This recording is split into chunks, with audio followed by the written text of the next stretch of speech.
Hello guys, Pushpa 2 అయితే records మీద records create చేస్తుంది. ఇప్పటికే రిలీజ్ అయిన 4 రోజుల్లోనే 750 కోట్లు వసూలు చేసినట్టు తెలుస్తుంది. మూవీ అయితే తెలుగులో కంటే నార్త్ లో అయితే హైయెస్ట్ కలెక్షన్స్ వచ్చిన మూవీగా నిలిచింది. అండ్ ఈ మూవీ నార్త్ లో డే 1 72 కోట్లు, డే 2 59 కోట్లు, డే 3 74 కోట్లు గ్రాస్ వసూలు చేసింది. అండ్ డే 4 సండే ఏకంగా 86 కోట్లు వసూలు చేసి ఆల్ టైమ్ రికార్డ్ సెట్ చేసింది హిందీ బాక్స్ ఆఫీస్ కి అయితే. ఇంతవరకు ఏ స్టార్ హీరో కూడా హిందీలో ఈ మార్క్ అయితే టచ్ చేయలేకపోయారు. ఫస్ట్ టైం పుష్పతో అల్లు అర్జున్ సుకుమార్ అయితే ఆల్ టైమ్ రికార్డ్ సెట్ చేశారు ఇండియన్ బాక్స్ ఆఫీస్ కి అయితే. ఇప్పుడు దాకా ఈ 4 రోజుల్లో హిందీ బాక్స్ ఆఫీస్ కలెక్షన్స్ అయితే 291 కోట్లు కలెక్ట్ చేసి ఇండియా వ్యాప్తంగా అన్ని రికార్డ్స్ అయితే బద్దలు కొడుతుంది. పుష్పరాజ్ మానియా అయితే మామూలుగా లేదు.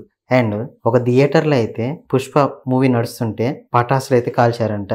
అండ్ ఈ వీడియో అయితే ఇప్పుడు బాగా వైరల్ అవుతుంది. అండ్ నార్త్ లో ఒక మల్టీప్లెక్స్ లో అయితే సండే టికెట్స్ కోసం 250 మీటర్స్ లైన్ అనేది కట్టినట్టు తెలుస్తుంది. ఇప్పుడు ఈ వీడియో అనేది బాగా వైరల్ అవుతుంది. నార్త్ లో అయితే పుష్పరాజ్ మానియా అలా ఉంది. అండ్ మూవీ తెలుగులో కంటే నార్త్ లో అల్టిమేట్ గా నడుస్తుంది, కానీ తెలుగులో మాత్రం యావరేజ్ గా పర్ఫామ్ చేస్తుంది. అండ్ ఈ మూవీ టికెట్స్ రేట్స్ కూడా భారీగా తగ్గించేశారు మూవీ మేకర్స్. ఫస్ట్ లో అయితే 1200, 1100, 500 అనే ఉన్న టికెట్స్ ఇప్పుడు 200, 300కే ఆన్లైన్లో అయితే కనపడుతున్నాయి. అండ్ ఎలా అయినా కానీ మూవీ అయితే 1200 కోట్ల టార్గెట్ అయితే పెట్టుకుంది. ఈ మూవీ ఇంకా వీకెండ్ వచ్చే కలెక్షన్స్తో 1200 కోట్ల మార్క్ టచ్ చేసేలాగే ఉంది. ఈ మూవీ మీరు చూసారా? మీకు ఎలా అనిపించింది? ఈ మూవీ 1200 కోట్లు ఎన్ని రోజుల్లో కలెక్ట్ చేస్తుంది అనుకుంటున్నారు? కింద కామెంట్ చేయండి. అలాగే ఇలాంటి మరిన్ని మూవీ అప్డేట్స్ కోసం ఈ వీడియోకి లైక్ చేసి మన ఛానల్ సబ్స్క్రైబ్ చేయండి. Thank you for watching.